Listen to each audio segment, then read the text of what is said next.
Kasi ako para sa akin yung mga taong hindi naniwala, hindi ko na po talaga pinoproblema yan.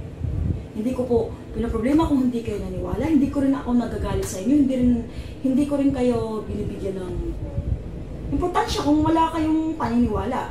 Pero alam mo ba kung ano yung pinaka-importante doon, yung marunong ka respeto. Kasi kung wala kayo nun, kung wala kayo respeto, minsan gusto ko tanong sarili ko, bakit pa kayo naging tao kung hirap na pala kayo mag-respeto sa kapwa nyo?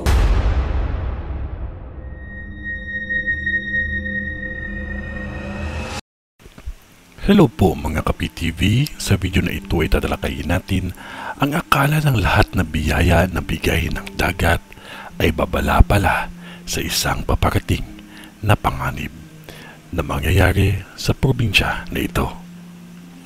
Pero kung ikaw ay hindi pa nakasubscribe sa aking channel, baka naman.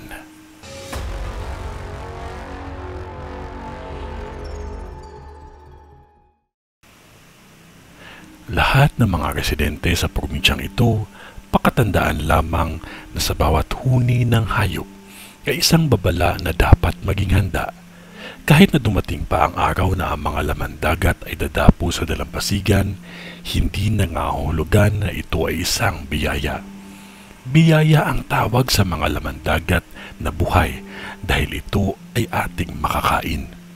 Ngunit sa kabilang banda, kailangan paghandaan dahil may pagyanig na malakas.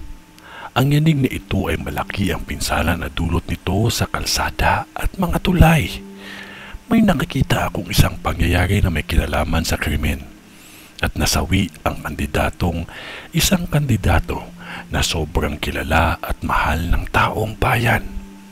Maging maingat lamang kahit sino pa sa atin. Ang dasal ay huwag kalimutan. May nakita akong tulay na guguho pa lamang at ito ay biglaan. May nakikita akong biktima ng panghahalay at krimen. Ang isang biktima nakita ko sa visyon ko na sa tubig ito natagpuan ang kanyang katawan. Huwag basta magtiwala kahit kanino o sasama kahit kanino. Lahat ay pwedeng mangyari sa kahit ano pang minuto ang nakalipas. May biktima naman sa madamong lugar. Maging maingat din ang mga nasa palengke dahil may sunog akong nakikita na mangyayari pa lamang. Kailangan suriin ang kuryente lalo na sa mga simbahan upang ang sunog ay maiwasan. May nakikita akong dalawang aksidente na mangyayari pa lamang, ngunit malala ito dahil may buhay na nawala. Maging maingat sa pagmamaneho, makakaranas ng pagyanig ng lupa at tubig.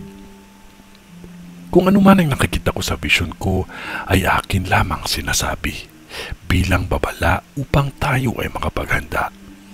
Kung ano man ang ipinakita ng Diyos, hanggang doon lang ang aking masasabi dahil siya pa din ang higit na mas may alam sa lahat.